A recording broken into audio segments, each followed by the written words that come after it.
The scream should have been heard before dawn. That is what makes this night so terrifying. 185,000 battle-hardened Assyrian soldiers had surrounded Jerusalem. They were the most feared military force on earth. They had crushed kingdoms that stood for centuries. They had burned cities into ash and dragged kings in chains. And then, in a single night, they were gone. No warning. No great clash of swords. No trumpet blast. Just silence. When the people of Jerusalem looked out at first light, the camp had become a field of stillness. Bodies lay scattered like broken shadows. Weapons rested untouched beside lifeless hands. Horses stood trembling beside fallen masters. An empire had arrived with confidence. By morning, it had vanished. What happened that night? Was it divine judgment? Disease? To understand, we must return to the rise of Assyria. Centered in the powerful city of Nineveh, Assyria was a machine built for conquest. Its armies were unlike anything the ancient world had seen. Their engineers broke through walls. Their cavalry moved with frightening speed. Their kings ruled through calculated terror and psychological warfare. Among Assyria's most formidable rulers stood Sennacherib. He inherited an empire and intended to expand it with swift, brutal campaigns. To the southwest lay Judah.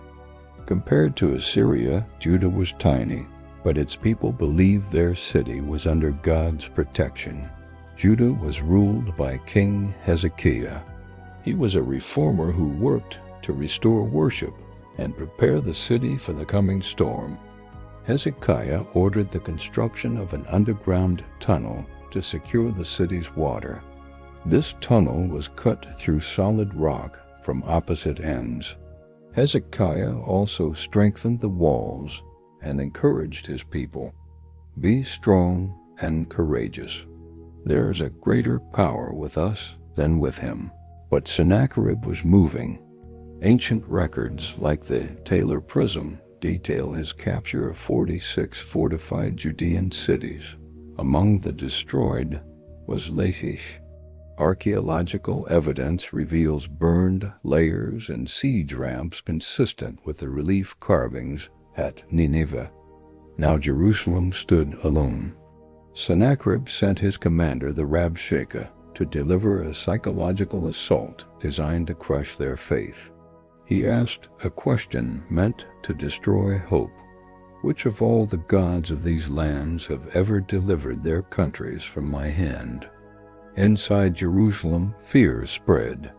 Outside, the Assyrian camp stretched like a sea of steel. Thousands of tents illuminated by torchlight filled the night. Sennacherib sent a letter to Hezekiah.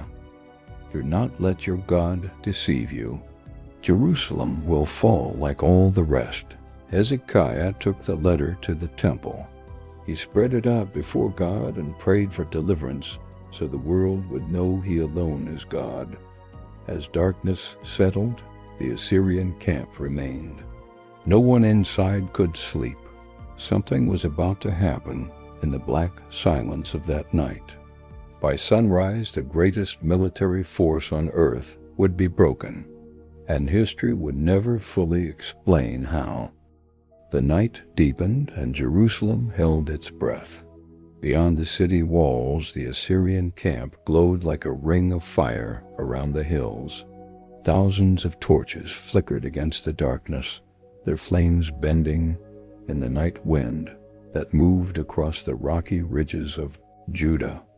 To those watching from Jerusalem's battlements, it looked as though the earth itself had become surrounded by stars fallen from heaven. But these were not peaceful lights. Each flame marked a soldier. Each shadow concealed a blade. Each movement in that vast encampment reminded Jerusalem that death waited just outside the gates. Inside the city, fear moved quietly. No songs were heard. No marketplace chatter drifted through the narrow streets. The city had become a place of whispers. Families gathered in silence. Oil lamps burned low. Parents held children close, listening for any sound of the beginning assault. Every citizen knew what happened when Assyria breached a city. They had heard the stories. Some had seen the refugees. The survivors spoke of walls shattered by siege engines, of defenders cut down, of smoke rising over cities that once seemed secure. And now those same horrors stood waiting at Jerusalem's gates. King Hezekiah himself could not have escaped the weight of that moment. He was no fool. He understood military reality. He knew Jerusalem's walls, though strengthened, could not withstand Assyria forever. He knew his soldiers were outnumbered beyond hope. Against ordinary human calculation, the outcome was already decided. Yet Hezekiah had done something extraordinary. He had placed the crisis not into the hands of generals, but before God. After laying Sennacherib's threatening letter in the temple, Hezekiah received a response through the prophet Isaiah. The message was astonishing. It was not cautious. It was not uncertain. It was absolute. God declared that Sennacherib would not enter Jerusalem. He would not shoot an arrow there. He would not come before it with shield. He would not build a siege ramp. The king of Assyria would return the way he came. For anyone hearing those words, they must have sounded impossible. How could this be? The Assyrian army was already there. The siege lines were in place. The campfires burned across the valley. Yet Isaiah's message stood unshaken. And then came one of the most chilling lines in all of Scripture. That night, the biblical account states, "The angel of the Lord went out and put to death 185,000 in the camp." The simplicity of the statement makes it even more haunting. There is no dramatic build-up, only the result. A force of 185,000 men perished before morning. And this is where the mystery begins. What exactly happened in the darkness? For centuries, scholars, historians, and archaeologists have wrestled with this question. The biblical writers present it as direct divine intervention. The language signals moments when divine judgment enters history with terrifying immediacy. Yet even outside the Bible, traces emerge. Herodotus recounts an unusual story where mice overran the camp, gnawing through bowstrings overnight. Mice in the ancient world were often associated with plague. Could his account point to a sudden epidemic? Researchers suggest the camp may have been struck by a fast-moving outbreak, perhaps bubonic plague carried by rodents. In tightly packed encampments, disease could spread with speed. Thousands of men in close quarters created ideal conditions for disaster. But could an outbreak kill so suddenly that the siege collapsed by dawn? Could panic explain Sennacherib's immediate withdrawal? The famous Taylor Prism gives Sennacherib's own account. It boasts of his victories, describing Hezekiah as trapped like a bird in a cage. But something remarkable is missing. It never claims Jerusalem was captured. This silence is deafening. Assyrian kings were masters of propaganda. Defeats were omitted entirely. If Sennacherib had taken Jerusalem, he would have proclaimed it loudly. Instead, the record stops short. Jerusalem remains unconquered. This omission strongly suggests something interrupted the campaign. Imagine the first moments of dawn. The city's watchmen peer into the dim early light. But something is wrong. No commands ring out. No soldiers form ranks. No siege engines advance. The camp is still, too still. As the sun rises, the terrible truth becomes visible. Bodies everywhere, thousands upon thousands beneath the morning sky. Shock spread through Jerusalem. Disbelief, awe, relief so overwhelming it brought many to their knees. The impossible had happened. The city had not been saved by walls or military genius, but delivered in a way no one predicted. And far away, Sennacherib was already beginning his retreat. The conqueror was now leaving without victory, a small humiliation for an invincible king. Yet the story of Sennacherib was not over. Years later, in his own land, another shocking event would unfold, an ending so dramatic that many would see it as the final echo of the judgment that began outside Jerusalem that unforgettable night. Sennacherib returned to Nineveh, carrying a silence no royal inscription could erase. To the public eye, he remained the mighty king of Assyria. His empire still stretched across vast lands. His palaces still gleamed with carved stone reliefs celebrating conquest. Messengers still rode across his provinces carrying his commands. Nations still feared the sound of his name. But somewhere beneath the polished language of official records, there lingered an uncomfortable truth. Jerusalem had not fallen. For an empire built on visible victory, this mattered deeply. Ancient kings did not merely wage war for territory. They fought for reputation.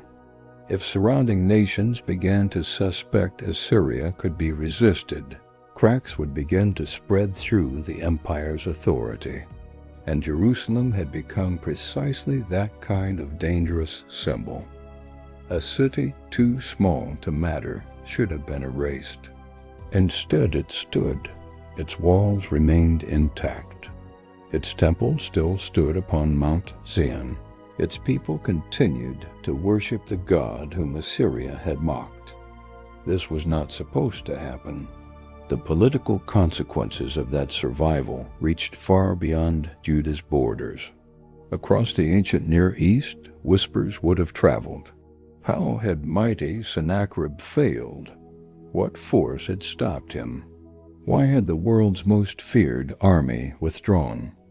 These were dangerous questions for an empire that depended on fear. To understand this, we must understand the mentality of Assyrian kings. They believed their victories proved the supremacy of their gods, especially Ashur.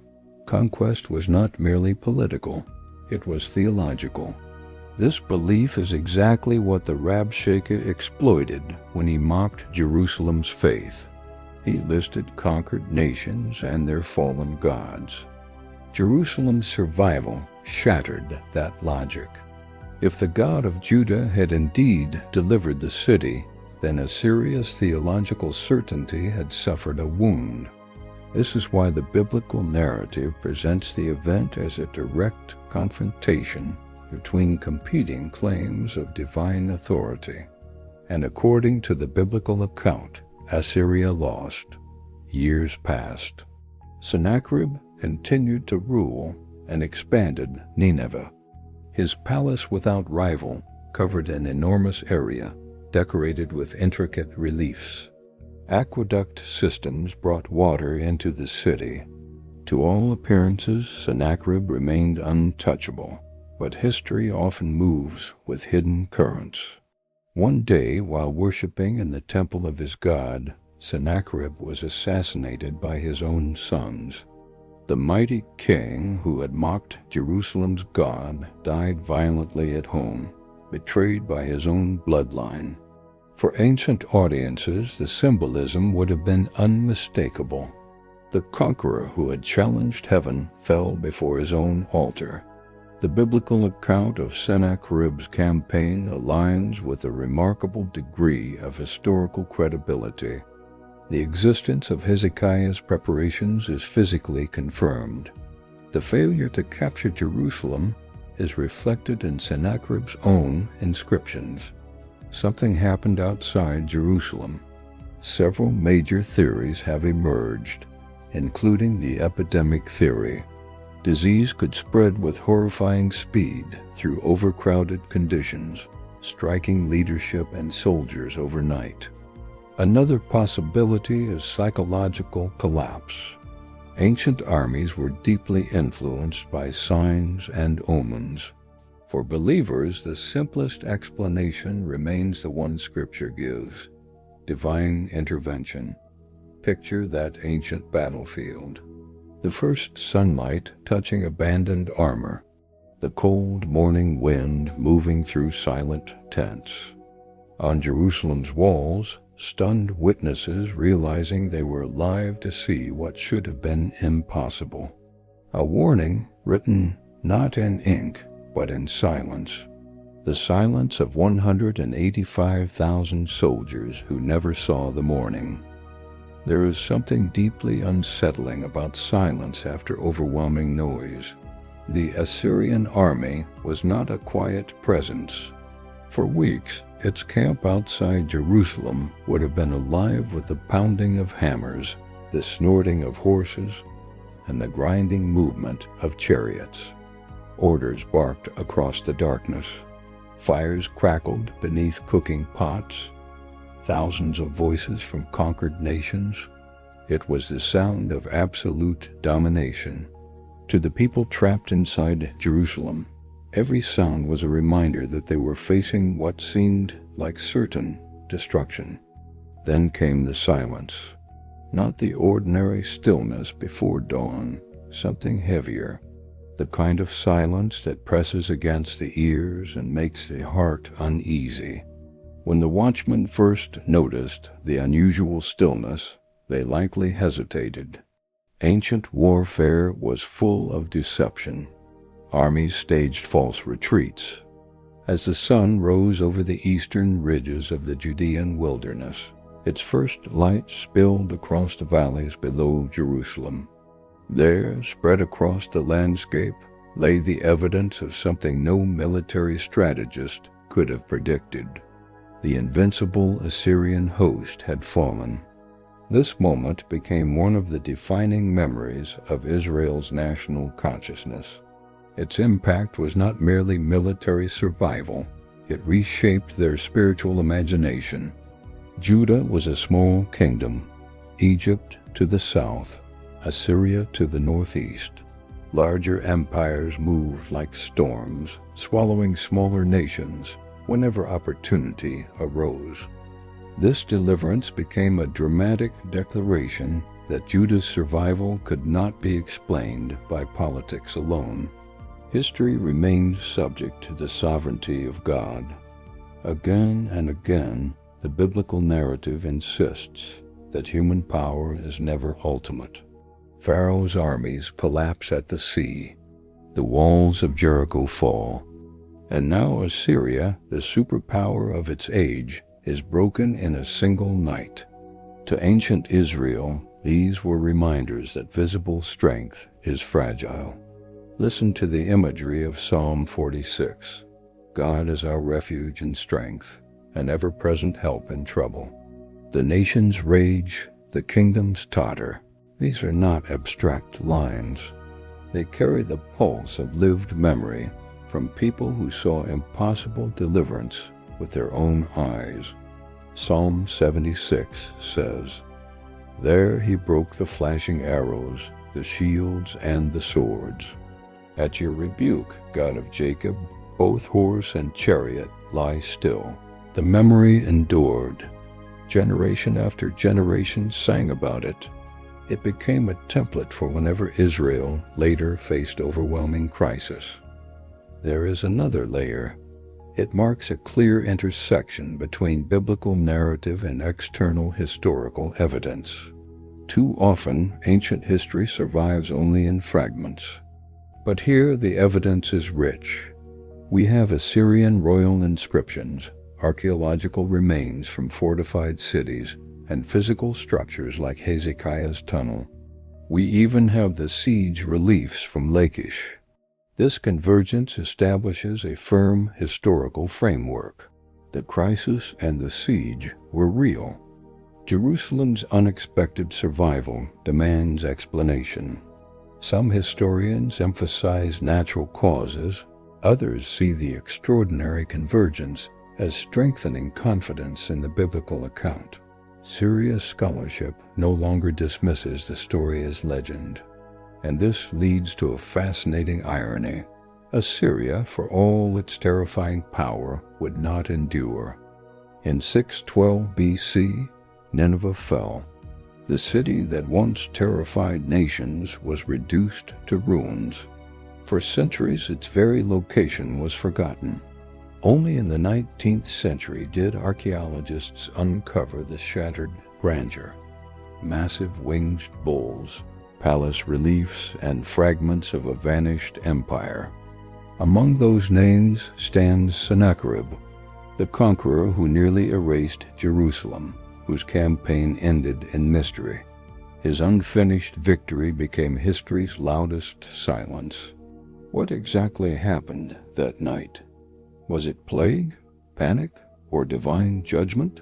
The mystery refuses to be fully contained. History is never as simple as human power imagines. Empires rise, armies march, and then, in the dark hours before morning, everything changes.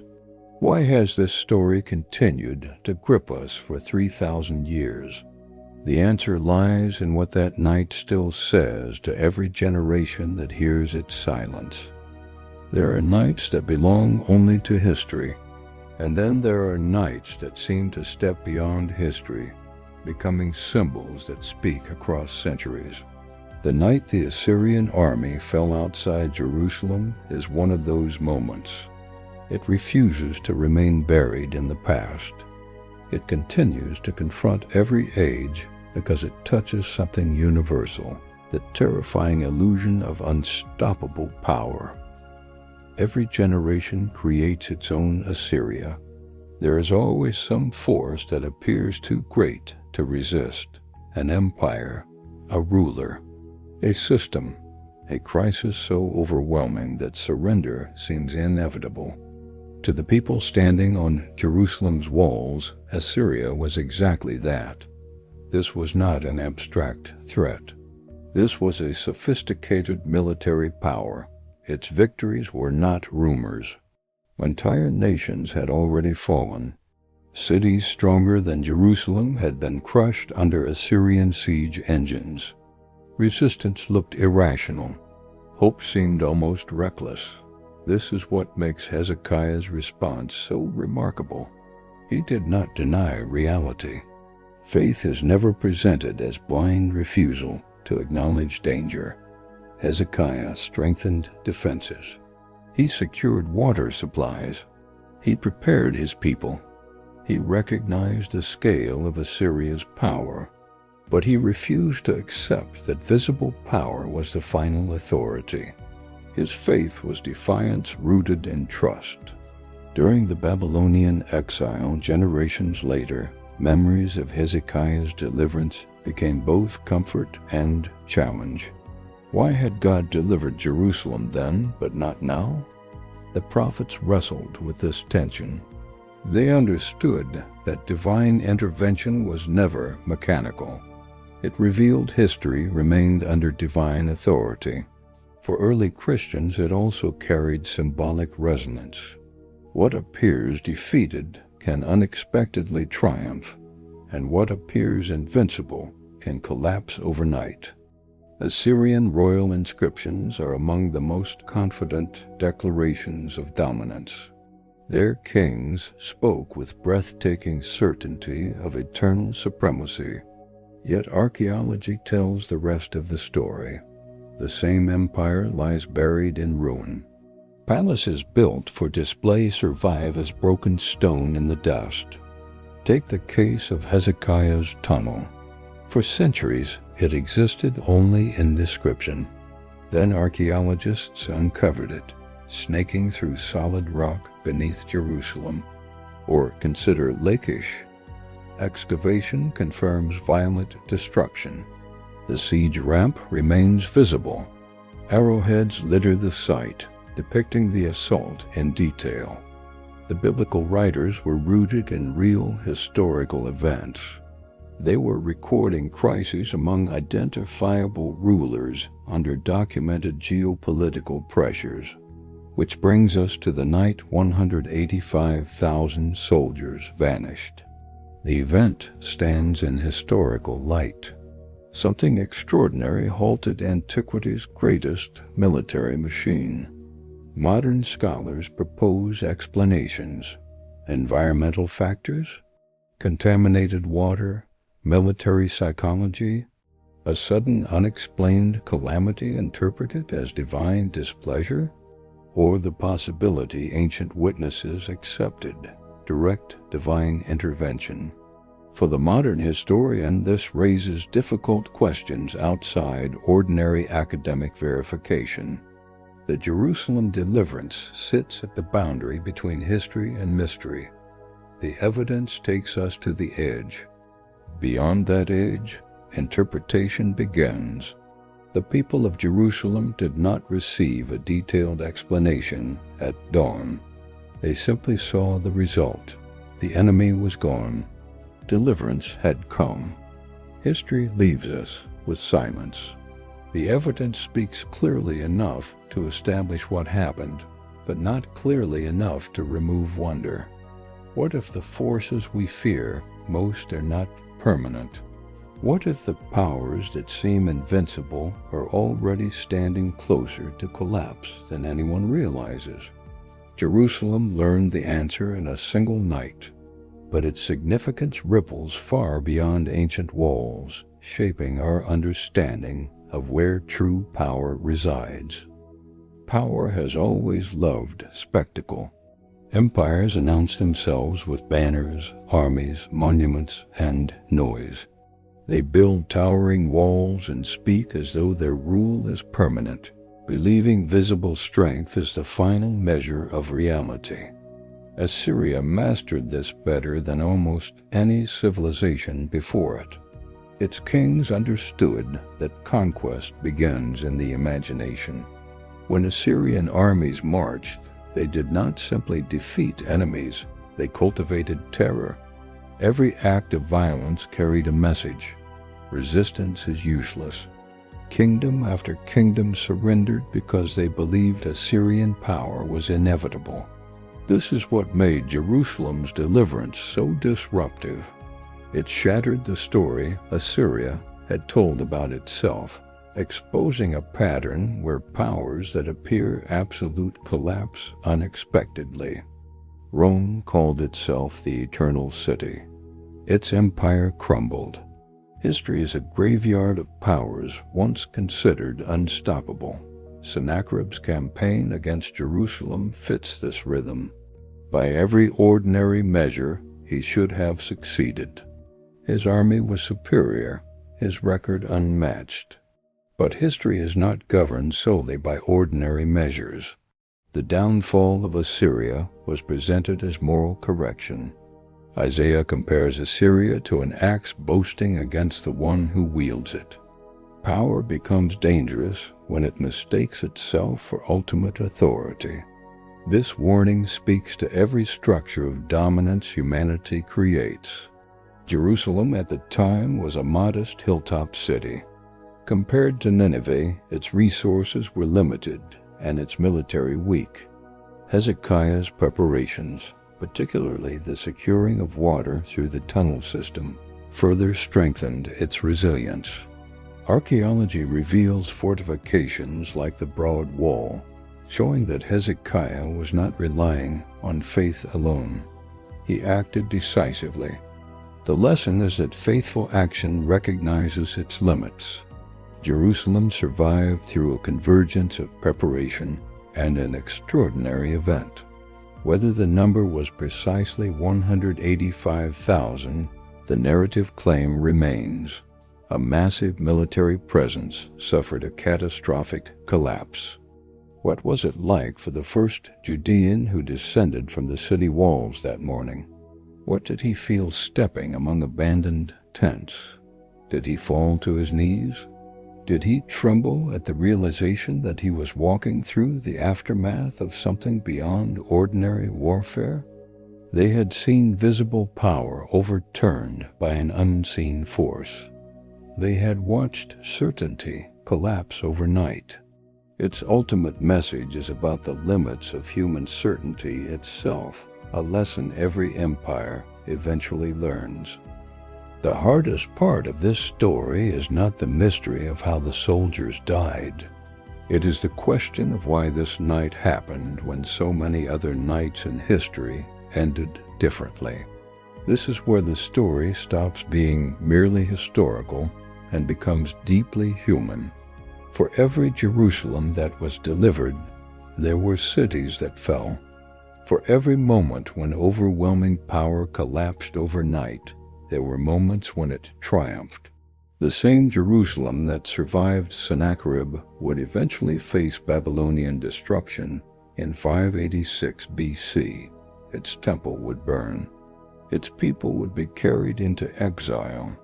This historical reality forces us to confront an uncomfortable truth. The night of deliverance outside Jerusalem was extraordinary precisely because it was not ordinary. It was not a standing guarantee. It was not a permanent shield against all future suffering. It was a moment. Ancient prophets wrestled with these questions openly. The biblical tradition does not hide from them. Its pages are filled with lament, confusion, protest, and longing.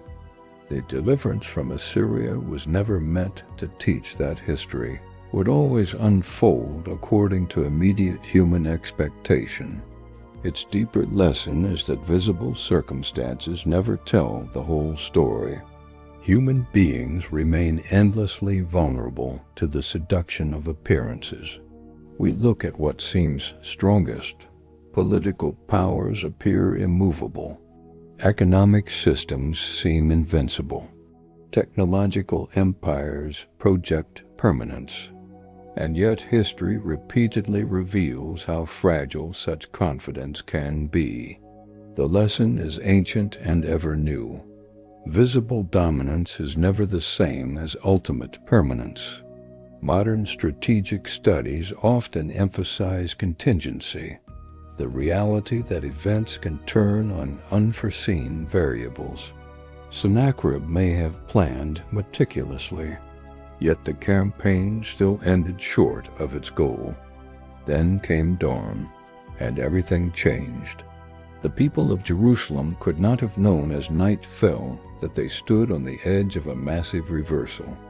Then archaeology began speaking. The rediscovery of Nineveh, the unearthing of Sennacherib's inscriptions. The ancient world described by Scripture emerged from beneath the earth with startling concreteness. What happened that night? The historian may propose disease. The believer may affirm direct divine judgment. Jerusalem survived. Assyria withdrew. History changed. Sennacherib learned this outside Jerusalem. His army encountered a boundary it could not cross. The night 185,000 soldiers vanished was not merely about one army. It was a message written into history itself.